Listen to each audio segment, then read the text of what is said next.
Magandang araw po sa inyong lahat mga kababayan at welcome back dito po sa PNR at eto nga mga karibyo natin na karma na.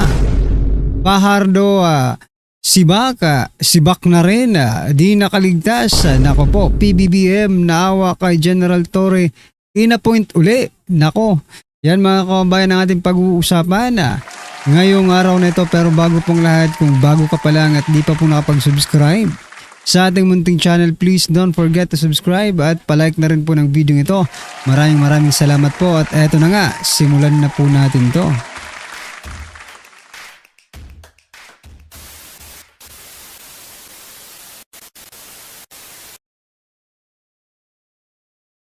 So eto mga kabayan, mula po sa The General's Viewpoint, yan courtesy from The General's Viewpoint. Eto, nakarma ng matindi si Fajardo pa. Ito mga kababayan, pakinggan po natin at bigyan natin ng reaksyon. Post ni Dare to Ask. Justin, breaking news. Brigadier General Jane Fajardo will no longer serve as spokesperson of the Philippine National Police, although no official order has been served yet. So ito, paunang balita lang. Ito si Dare to Ask, marunong ito mag-research. Talagang sinusubaybayan ko ang ilang mga post. So sana matutuo na ito dahil inaasahan na ito ng marami. Marami ang nagtatanong, ito, sino bang nag-post? DZMM Teleradyo pala ang basihan ni Dare to Ask. DZMM Teleradyo ito. Flash report. Police Brigadier General Fajardo papalitan na rin bilang PNP spokesperson. Nartates. So dahil DZMM Teleradyo, ano nito? Kinumpirma ni PNP OIC Lieutenant General Nartates na papalitan na rin bilang spokesperson ng pulisya si General Jane Fajardo.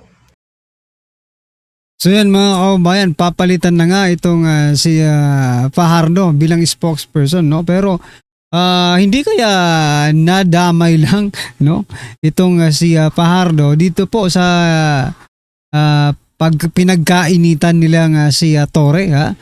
Nagtatanong lang po tayo mga kababayan kasi 'di ba lahat po ng ginawa ni Torre doon sa sa KOJC, nandun si Fajardo, kay former President Duterte nandun din, present din si Fajardo, at baka nakita po ng kalaban, no, ni Torre na masyadong malapit itong si Fajardo, no, dito kay Torre at nadamay lang ito. Nako po. Pero kung kayo po ang tatanungin mga kababayan, dapat bang sibakin din itong si Fajardo? Wala pa umanong opisyal na anunsyo, pero ipinaliwanag ni Nartates na dapat sa Public Information Office magmumula ang spokesperson. Yun. So, expected na ito. So, yung mga nagtatanong, kailan sisibakin si General Fajardo, ito na. Answered prayers yun na.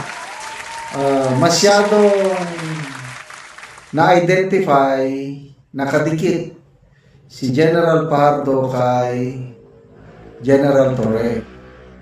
Kasi silang magka-body nung malala nyo nung eksena, how do I will describe, nakaka-stressful nakakagimbal na mga eksena.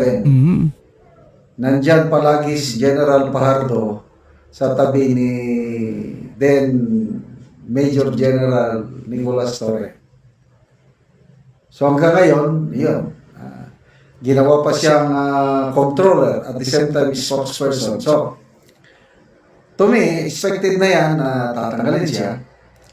Hindi lang spokesperson, pati na rin ang kanyang pagiging controller. controller. Kasi kung ako ang commander, ako ang PNP chief, ang gusto kong ilagay yung spokesperson ko, yung kabisado ko. Kaya tiwala ko sa kanya, baka mamaya magkamali siya. Lalo na sa controller, sa finance. So, ito, magbasa tayo mga comment. So yan mga kababayan, ano po ang inyong opinion dito po sa pagkakasibak na karma na nga? Ha? Eto na, ang bilis ng karma nilang dalawa, ni Torre at ni Fajardo sa ginawa po nila dito kay former President Duterte at dito po sa KOJC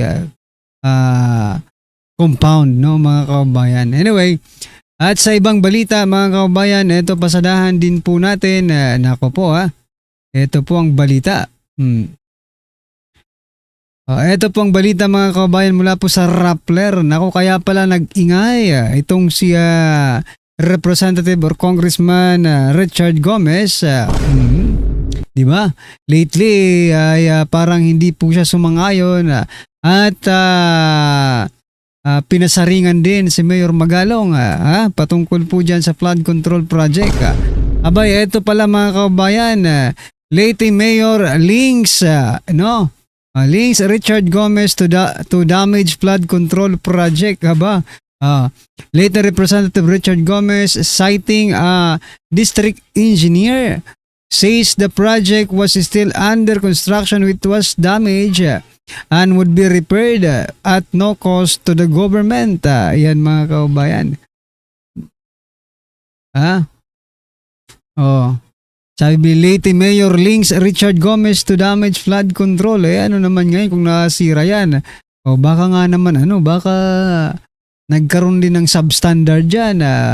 Richard Gomez, as Congressman Richard Gomez, sinisisi ka ng may isang mayor sa Leyte. Dahil daw dyan sa pagkaka-damage ng flood control project na yan.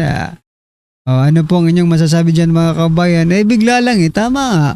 Bigla lang pong lumiko ang landas ni Congressman Richard Gomez nang pumutok po ang issue patungkol po sa flood control anomalies. Kaya naman pala. Ito pala ang dahilan mga kabayan. At yan, ano po ang inyong opinion dyan? At eto, pasadahan din po natin itong si Bunuan ayon po dito sa Sunstar Cebu. DPWH Chief continues to enjoy Marcos Tras. Nako naman. Ghost Projects. Ghost Projects. Kickbacks. And 55 million river wall in Bulacan. But the President Ferdinand Marcos Jr. says his trust in DPWH Secretary Manuel Bunuan remains intact. Ay nako, ano po ang inyong masasabi dyan mga kabayan? Wala. Paano? Okay, ito po ang sitwasyon dyan for example, sa isang kumpanya may nagloloko. Okay? Hanggat nandyan yung loko-loko na yan, ay hindi uunlad ang kumpanya mo. Di ba? For example na lang dito mga kabayan sa ating gobyerno. Meron po nga departamento na kung saan mayroon yung sinasabi ang balitang ito, sabi po dito, Ghost Project, kickbacks at 55 million river wall in Bulacan. Yan po ay anomalya. Hanggat hindi mo tinatanggal yan na tao na yan, maaaring yung nasa baba niya, yung gumagawa ng kulukuhan, yung gumagawa ng mga ghost project ay hindi matatakot. Bakit? Siya pa rin ang pinuno dyan Sasabihin nila, si Ninong. Ay, Ninong, hindi pala Ninong. Okay. Si Secretary, ay close naman yan di ba? Hindi naman tinanggal ni President Bongbong Marcos Jr. Kaya magsaya tayong mga contractors. Magsasaya tayo. Kasi ginawa na nga natin noon sa kanya, pwede pa rin natin gawin ngayon. Hindi pinalitan no? Ibig sabihin, pumapabor po sa kanila. Pumapabor po sa kanila itong hindi pagkakatanggal ni Bunuan bilang DPWH mga kabayan secretary. Diba? Pumapabor yan sa mga contractors. Bakit? Ibiruin mo, 3 taon na lang ginagawa. kung hindi pa nagkabukuhan, hindi pa, di ba, hindi pa ito masisiwalat. Paano yan? Hindi tinanggal ni President Bongbong Marcos Jr. Ibig sabihin, may go signal na yan. Ibig sabihin lang yan, sige, go, go, go. Do what you want. No? Ay, nako po. Kaya pala tinanggal nila yung PACC nung unang araw pa lang nila sa panunungkulan kasi ganito pala ang plano nila. Anyway, ano pong inyong opinion dyan mga kaubayan? I-comment nyo na lang po at eto. General Nicolas Torre III. Okay, Palace confirm. New position being offered to Torre. Aba. Gaya nga po nung nasabi natin dito sa thumbnail natin, no? PBBM naawa kay Torre, appoint ulit. Bagong posisyon kay Torre matapos pong si Bakir bilang PNP chief. Ano ba yan?